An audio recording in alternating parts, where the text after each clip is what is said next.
काय तुमची पण भाकरी फुगत नाही? तर एकदम माझ्यासारखी करून बघा, तर नक्की फुगेल. हे बघा, आपल्याला जेवढ्या भाकरी बनवायचे तेवढं मी पीठ घेतलेलं आहे. हे 2 भाकरीचं पीठ आहे. जेवढं चांगलं पीठ मळाल तेवढी छान भाकरी फुगते. बघू शकता मी पीठ कसं मळून घेतलेलं आहे.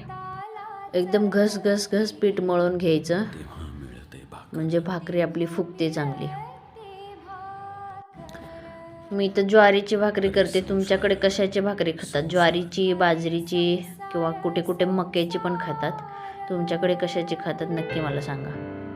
पीठ मळून झाल्यावर मी भाकरी थापून घेतली व्यवस्थित दोन्ही हाताने. बघू शकता इथे तुम्ही. तवा गरम करायला ठेवला होता मी.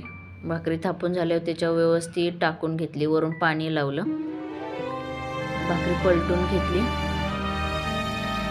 तुम्ही भाकरी गॅसवरती भाजता की डायरेक्ट तव्यावरती नक्की कमेंट करून सांगा मला तुम्ही. थँक्यू.